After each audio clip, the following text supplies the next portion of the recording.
Bakit? Ano pong problema? Malaki. Dahil tong nanay mo, hanggang ngayon, tubo pa rin ng hiniram yung pang-placement mong nababayaran niya.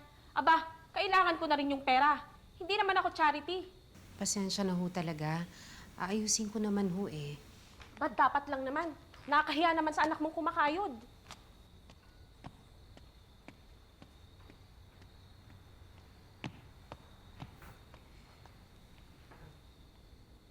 Anak, ano pong nangyari dun sa pinadala ko?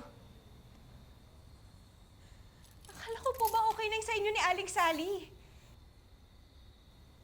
Nay, ano nangyari sa pera? Hindi ba alam mo naman, marami tayong gastusin dito sa bahay. Wala akong bisyo, ha? Eh kung ganun, edi ano pong nangyari sa pinadala ko? Alam mo naman na ospital ang lola mo, eh, hindi ba?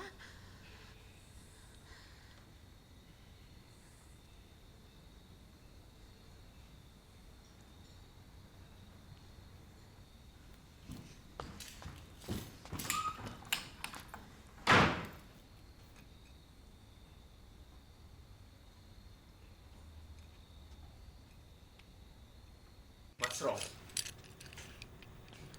Why are you fighting? Tell me. Leave me alone. I'm not in the mood. What's wrong with your family? Are they angry with me? Tell me. No! What did I do? Don't touch me! What's wrong? Tell me. Nothing! Nothing! What did I do wrong? No! Tell me. Ano ginagawa mo sa apo ko, ha? Walang yakag mo, mga walang yakag Hindi talaga. lang po kami pagkakaintindihan ni Seiji, pero mabuti po siya. Mabuti pong tao si Seiji. Anong sinasabi mo?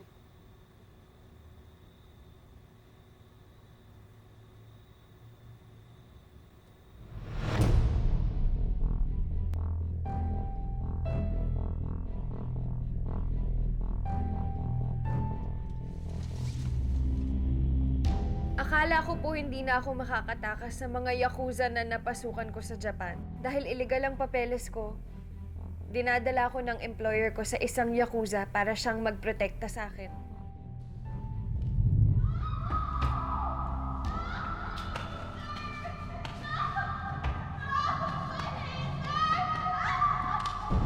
Akala ko po wala nang katapusan ng lahat.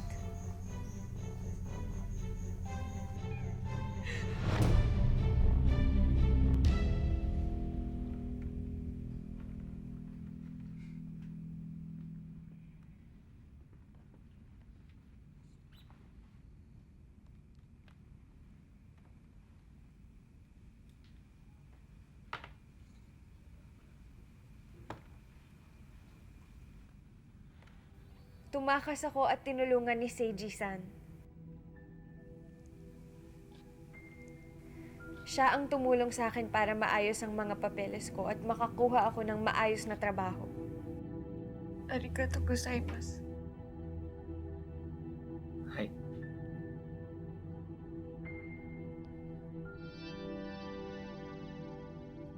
Seiji helped me. I owe him my life.